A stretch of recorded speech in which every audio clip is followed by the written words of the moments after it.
अस्सलाम वालेकुम my YouTube family, कैसे हैं आप सब। उम्मीद है खैरियत से होंगे और बहुत खुश होंगे।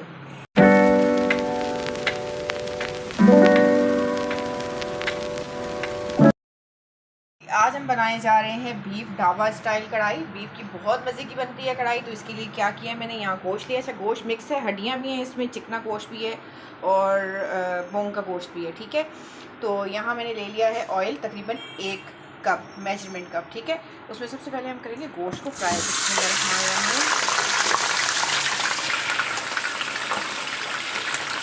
इसको अच्छे से फ्राई करते हैं तब तक जब तक कि इसका कलर नहीं चेंज हो जाता। ठीक है जी, ये देखिए जी, गोश्त को मैंने अच्छे से फ्राई कर लिया है। ठीक है, अब इस पॉइंट पे ये मैंने एक प्याज ले ली थी मीडियम साइज़ की, इसको स्लाइसेस में कट कर दिया और ये इसमें शामिल करेंगे और इसके साथ इसको अच्छे से फ्राई करते हैं। ये देखें जी, प्याज के साथ भी मैंने अच्छे से फ्राई कर लिया। इस पॉइंट पे अपना अदरक लहसुन का पेस्ट 1 टेबलस्पून और 2 टेबलस्पून इसमें मैं ले लूँगी हरी मिर्चों का पेस्ट।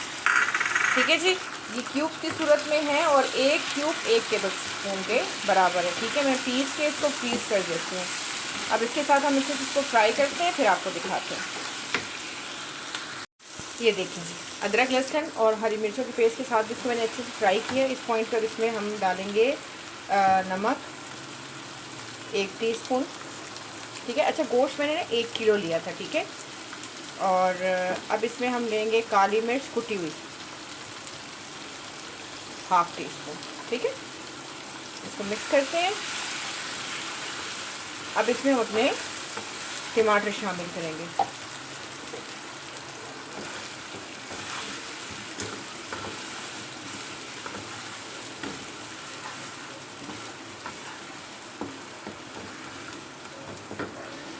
अच्छा, टमाटर मैंने तकरीबन 4-5 ले लिए थे। ठीक है, और उनको मैंने इस तरह से हाफ कट कर दिया। अब इसका बनाएंगे, थोड़ा सा डालेंगे इसमें पानी, तकरीबन आधे कप के बराबर। ठीक है, अब ये टमाटर इसमें उल्टे करके रख देंगे। ठीक है,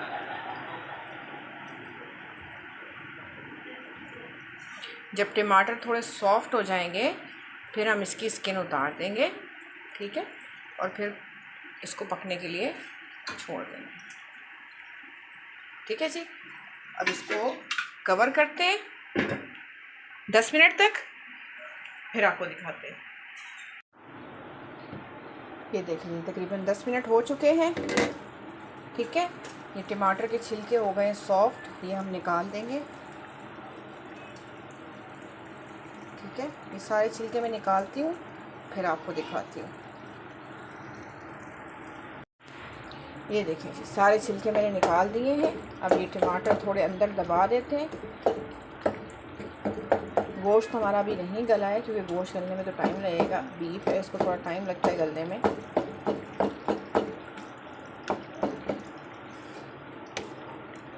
अच्छा जी, अब क्या करेंगे हम, इस पॉइंट पे 1 प्याला अपना दही का शामिल कर देंगे। बिस्मिल्लाहिर्रहमानिर्रहीम, इसमें चला गया। इसको करते हैं मिक्स, हल्का सा इसमें डालते हैं पानी।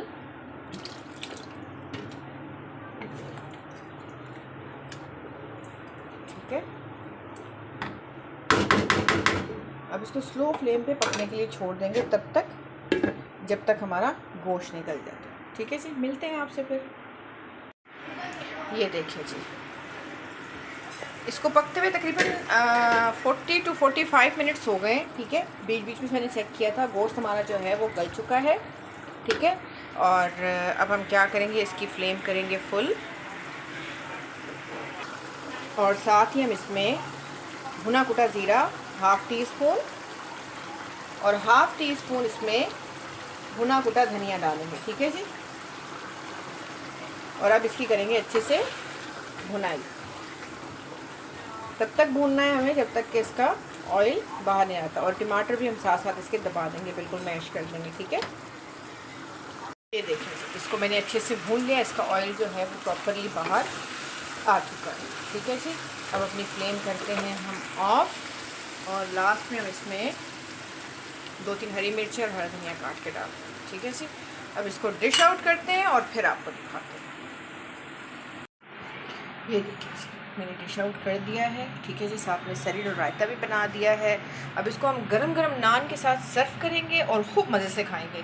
आई होप आपने ये रेसिपी इन्जॉय की होगी, ज़रूर ट्राई कीजिएगा और मुझे कमेंट्स में बताइएगा कि आपको कैसा लगा। और जाते हैं प्लीज़ मेरे चैनल को लाइक शेयर और सब्सक्राइब कीजिएगा और बराबर में जो बेल आइकन बटन है उसको भी प्रेस कीजिएगा ताकि टाइम टू टाइम आपको मेरी वीडियोस मिलती रहे। अब चलते हैं, फिर आएंगे एक नई रेसिपी के साथ। तब तक के लिए अल्लाह हाफिज़।